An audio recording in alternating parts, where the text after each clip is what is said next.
So he will be removing, because that will happen. He will be able to do it in regulation. Call Tracy Martin. Mr. Chair, thank you. I rise to take a call on the Local Government Act 2002 Amendment Bill on these stages. Just before I launch into my address about the title of the bill and the other areas that this stage addresses, just to pick up on a comment that Maggie Barry made in her thankfully, finally, a speech in the House, which is nice to actually finally get Ms Barry doing some work for her money. That's great. We really appreciate that. And it's around Michael Barnett, the comments around Michael Barnett and the Commerce Commission. I think, again, I mentioned in my first address on this bill that the government needs to be careful what it wishes for, and probably so does Mr Barnett. Mr Barnett is working very hard and continues to lobby the Auckland Council for continued support for bids for the Commerce Commission's commerce in the area of Auckland and Greater Auckland. He spends a lot of time lobbying the ATED, Auckland Tourism, Events and Economic Development, for finance and for support for commerce inside Auckland. What will happen to ATED if economic development is one of the 4 well-beings that is actually going to be removed? And let's not forget that the reason why Auckland picked up economic development inside one of those 4 well-beings is because central government has failed. For small and medium-sized business, for business in rural communities, they have failed to assist them.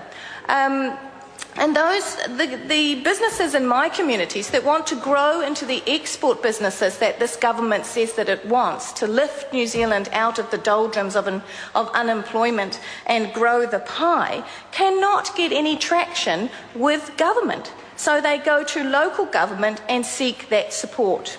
But I also wonder whether perhaps another title of this bill that might be suitable is "We're going to change it because Len Brown became the Mayor of Auckland." And when Len Brown became the Mayor of Auckland, he picked up on those well-beings and he moved into South Auckland and West Auckland and made a focus of the lower socio-economic groups in that area and said, we are going to make a commitment to advocate to central government to do something about this. And if one looks at the Auckland plan, the comments around the well-beings with regard to South and West Auckland are the comments that say we will work with central government to bring in the resources that should have been there. We shouldn't have to fight central government for them to recognise that we have communities here of need. And while I personally would like to see an extension into areas like Helensville and Wellsford, who also have social deprivation scores of 8, who can get no traction from this government,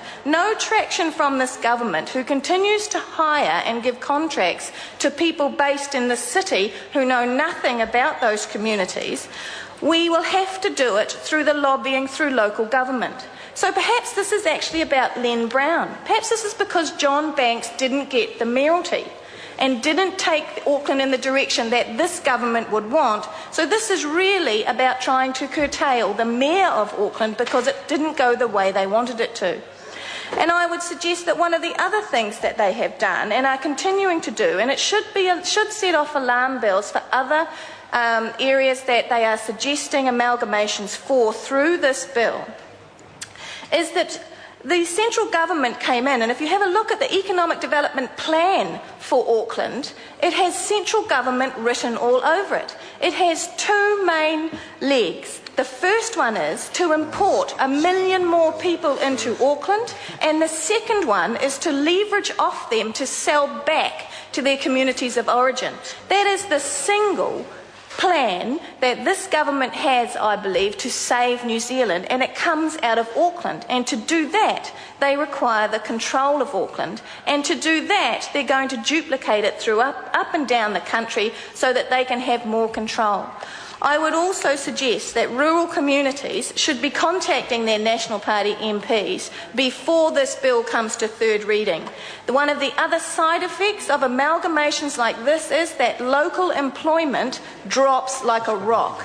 These contracts, under the guise of economies of scale, which have lowered nobody's rates, have taken all the local contract work out of Rodney.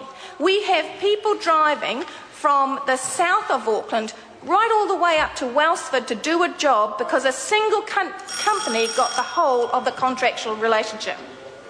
Can I just remind members we're actually on clauses, so I ask you to think about it.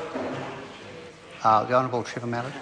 Mr Chairman, I'm not sure if you're listening to the debate before, but especially with the discussion of Maggie Barry, who went on for I think about 7 minutes, using we think Part 1 notes.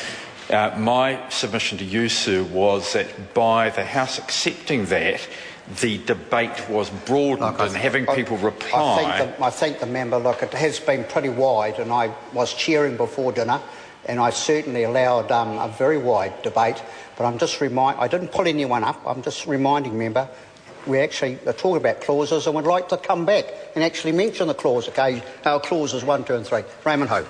Thank you, Mr Chair. In that spirit, my contribution would